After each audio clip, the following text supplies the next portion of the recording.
Chief justice یحییٰ آفریدی کی سربراہی میں جوڈیشل کونسل کا اجلاس جاری ہے۔ ذرائع کے مطابق جوڈیشل کمیشن اجلاس میں عدلیہ میں مداخلت کے حوالے سے ججز کا ضابطہ اخلاق سامنے آنے کا امکان ہے۔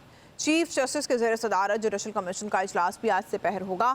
سندھ ہائی کورٹ میں آئینی بینچز کے لیے ججز کی نامزدگی پر غور کیا جائے گا۔ آپ کو بتائیں کہ چیف جسٹس یحییٰ آفریدی کی سربراہی میں جوڈیشل کونسل کا اجلاس جاری ہے۔ ذرائع کے مطابق جوڈیشل کمیشن اجلاس میں عدلیہ میں مداخلت کے حوالے سے ججز کا ضابطہ اخلاق سامنے آنے کا امکان ہے۔ وسیم ملک سے اس بارے میں جانتے ہیں۔ وسیم بتائے گا۔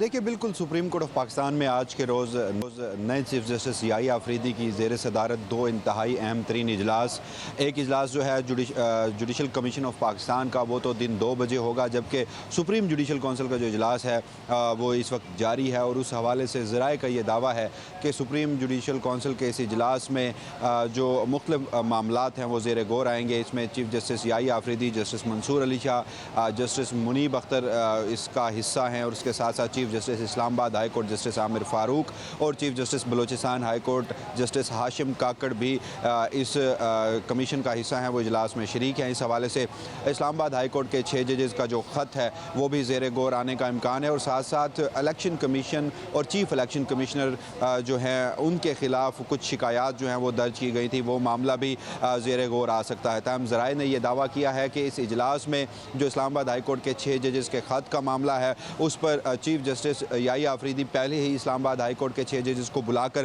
ملاقات کر کے یہ یقین دہانی کروا چکے ہیں کہ اب سے مداخلت نہیں ہوگی، تو ممکنہ طور پر ججز کے کوڈ آف کنڈکٹ میں 2 ترامیم جو ہیں وہ زیر غور آ سکتی ہیں۔ ان میں ایک ترمیم یہ ہے کہ اگر کسی ادارے کی جانب سے عدلیہ کے کام میں مداخلت ہوتی ہے تو وہ جو جج ہے وہ اپنے چیف جسٹس کو بتانے کا پابند ہوگا، اور جو دوسری ممکنہ ترمیم ہے وہ یہ ہو سکتی ہے کہ جب وہ جج اپنے متعلقہ چیف جسٹس کو بتا دے گا تو پھر وہ چیف جسٹس کارروائی کرنے کا پابند ہوگا۔ اگر وہ چیف جسٹس کارروائی نہیں کرتا تو اس کے خلاف سپریم جوڈیشل کونسل میں جو کارروائی ہے وہ چلائی جائے گی، اسے وہاں پر معاملات کا سامنا کرنا پڑے گا۔ جبکہ جو دوسرا اجلاس ہے وہ سندھ ہائی کورٹ کے اندر جو آئینی بینچز کی تشکیل ہے اس سلسلے میں یہ اجلاس بلایا گیا ہے۔ جوڈیشل کمیشن کا اجلاس ہے، اس میں 13 ممبران جو ہیں وہ شریک ہوں گے، اور چونکہ سندھ ہائی کورٹ جو ہے وہ ایک قرارداد منظور کر چکی ہے، 26ویں آئینی ترمیم کا تقاضا تھا کہ جب صوبوں میں یہ آئینی بینچز کا قیام ہوگا تو اس سے قبل جو متعلقہ اسمبلیاں ہیں وہ قرارداد منظور کریں گی۔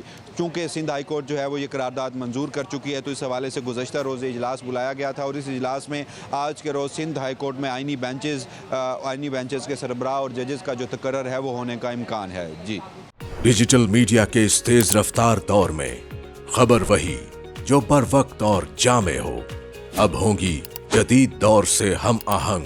دنیا کی تمام اہم خبریں کبھی بھی کہیں بھی صرف ایک کلک کی دوری پر۔ خبریں ہوں گی صحت اور ٹیکنالوجی کی، آپ جان پائیں گے سیاست اور معیشت کی تازہ ترین صورتحال۔ پبلک نیوز ویب سائٹ کے ذریعے سب سے الگ، سب سے بڑی ٹیم کے ساتھ ہر خبر آپ تک بر وقت۔ www.publicnews.com